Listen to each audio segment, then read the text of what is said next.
Senhor presidente, senhores deputados, eu acabei de ler um artigo pequeno na Folha de São Paulo, 7 parágrafos, mas um artigo brilhante, do jornalista Bernardo Melo Franco. E na sua brevidade consegue fazer uma análise profunda, indicar com uma síntese o que está acontecendo importante nesse momento na história do Brasil. A nova fase da Operação Salva Cunha foi deflagrada no domingo. No domingo, dia da votação pela Câmara da instalação do processo de impeachment. Enquanto o país assistia ao show do impeachment, aliados negociavam um ponto final às investigações contra o PMDBista. A ideia é premiá-lo com uma anistia pelo empenho para derrubar Dilma Rousseff. Todo mundo sabe que sem Eduardo Cunha não teria impeachment, disse com todas as letras o deputado Paulinho, da Força Sindical, o deputado Stefanes. Ele merece ser anistiado, defendeu o deputado Paulinho, vejam bem, da Força Sindical, uma das entidades de união de sindicatos trabalhadores. Horas depois de ser chamado de gangster, bandido, canalha e ladrão em rede nacional, o presidente da Câmara, frise-se, terminado o processo de impeachment, ele será uma espécie de vice-presidente da República, porque assumindo Temer, o segundo na ordem de assunção, a presidência é o presidente da Câmara, conforme reza a Constituição brasileira. Então, horas depois de ser chamado de gangster, bandido, canalha e ladrão em rede nacional, o presidente da Câmara acordou fortalecido na segunda-feira. Ontem, seu aliado Valdir Maranhão levou a pizza ao forno. Agora, vejam parece assim, uma piada. Mas não é uma coisa, não é tão espontânea, uma coisa organizada. Esse senhor Valdir Maranhão, na última hora, votou contra o impeachment. Ou seja, talvez ele queira, como ele já tinha preservado o poder na Câmara Federal, quis fazer um afago ao governador do Maranhão, que é do PT. Mas é uma coisa absurda, paradoxal. Com o Congresso esvaziado, escalou um colega para anunciar novas amarras ao Conselho de Ética. Mesmo que o processo vá adiante, Cunha já tem maioria para trocar a cassação por uma pena mais branda. Para isso, conta com a cumplicidade da oposição, que parou de atacá-lo, e do velho aliado Michel Temer, prestes a se tornar usufrutário da faixa presidencial. O Supremo continua a lavar as mãos. O Supremo continua a lavar as mãos. O pedido para afastar Cunha está na corte desde dezembro, sem data para ser julgado. Em outra frente, os salvacionistas articulam um enterro para o processo de cassação da chapa Dilma Temer no TSE. A grande ameaça que havia era essa. Olha, se não tiver o impeachment, o Gilmar Mendes, que vai agora ser alçado ao posto de presidente do Tribunal Superior Eleitoral, ele, com muita agilidade, providenciará a cassação da chapa Dilma Temer.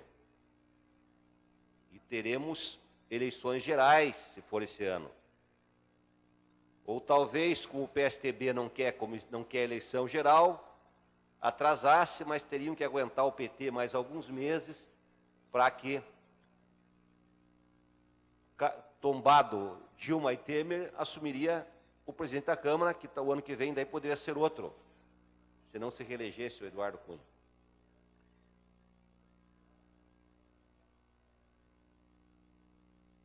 Então, repito, em outra frente, os salvacionistas articulam o enterro para o processo de cassação da chapa Dilma Temer no TSE. No dia 13, o ministro Gilmar Mendes, o mesmo ministro que impediu que vigorasse, que vigisse no Paraná, a única vitória da comunidade contra o pedágio do governo Lerner, que foi em Jacarezinho, esse é o mesmo ministro Gilmar Mendes. O mesmo que almoçou com o Serra e com o ex-ministro da Economia, mas não saiu na Veja isso, nem na Isto É, nem na Época, nem na Rede Globo. Esse almoço às vésperas de o senhor Gilmar Mendes dar uma liminar, impedindo a assunção do Lula como chefe da Casa Civil. Isso não aconteceu, não saiu na Globo, não. Nem na revista Época, nem na Isto É, nem na Veja, pelo menos que eu tenha conta disso. No dia 13, o ministro Gilmar Mendes ressuscitou a ideia de separar as contas da presidente e do vice. Inicialmente, o tribunal tem uma posição contra a divisibilidade da ação, mas certamente agora podemos ter um quadro novo, afirmou. Ou seja, havia também uma outra possibilidade, um plano B do tribunal, TSE, segundo queriam alguns, de caçar apenas a Dilma, julgado as contas iguais da campanha, e não o vice, para que o vice pudesse assumir. O quadro novo é o PMDB no comando sem intermediários, como disse o correntista suíço, ao votar a favor do impeachment. O correntista suíço é o Eduardo Cunha, todos sabem disso. Que Deus tenha misericórdia desta nação. Senhores, está muito claro o velho Brasil, o Brasil da Casa Grande, da Senzala, o Brasil das capitanias hereditárias, está reaparecendo. O Brasil que o próprio general, que o próprio filho do imperador proclama a independência, que o general do imperador proclama a república, que acontece um golpe em 30 também, apesar de daí derivar Getúlio, mas foi uma articulação pelo alto, se estabeleceu o salário mínimo para as cidades, mas não para o meio rural. A velha aliança forjada pelo interesse dos coronéis do sertão e da grande agricultura latifundiária e setores urbanos que depois da contradição social leva ao Getúlio a modernizar o Brasil, fazer grandes avanços para a classe trabalhadora, não chegando ao meio rural. Frise isso. Este é o Brasil do conluio geral, o conluio generalizado para impedir uma mudança social mais profunda que sempre vigiu e dominou o Brasil. O conluio entre o parlamento, o poder executivo, setores muito influentes do Poder Judiciário, no caso agora do próprio Tribunal de Contas da União. Lembrem-se que raríssimas vezes na história o TCU rejeitou uma conta do presidente, e tem o presidente do TCU acusado de corrupção também, vamos lembrar disso.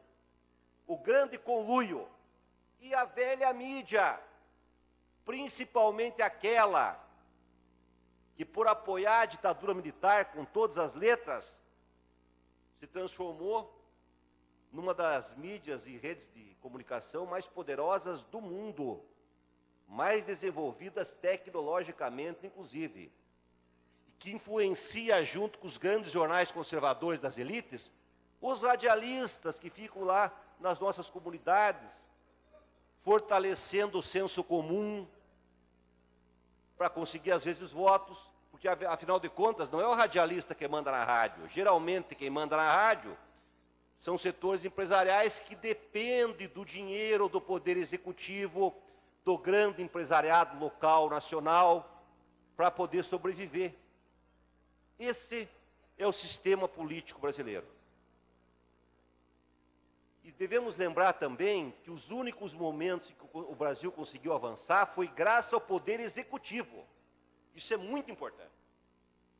O poder executivo da tradição brasileira é aquele poder que o povo ainda confia um pouco, porque as mudanças que o povo conseguiu obter a seu favor, as maiorias sociais, foi sempre do poder executivo. Porque o parlamento brasileiro serviu sempre como um sistema conservador de impedir os avanços. Nós vivemos cotidianamente esse problema. A gente quer fazer uma lei aqui, não pode, é ilegal. Só pode se vier do executivo. As leis são sempre legais. Acabou o deputado Lemos de falar sobre isso agora. Qualquer lei que quebre algumas questões, há uma tradição brasileira, não é aqui só na nossa Assembleia, mas é uma tradição brasileira de dificultar. Porque o parlamento depende também, para se eleger, do poder do dinheiro e do sistema político. E, engraçado, é difícil entender por que a classe média letrada, cujos filhos conseguiram fazer a universidade, conseguiram estudar, às vezes, em grandes escolas, que têm condições de comprar um jornal, de se informar, de pagar uma rede de canal que tem mais divergência de informação, será que ela não consegue perceber como é que funciona o sistema político brasileiro? Por que será que essa classe média conservadora não pede por uma reforma política? Será que ela não entende que enquanto houver financiamento privado da eleição, que agora o tribunal cortou, mas provavelmente a salvação nacional vai ser também voltar ao financiamento privado? Vamos ver como é que vai funcionar a história do Brasil. Vamos ver como é que será o Brasil depois do impeachment, ele se consolidando.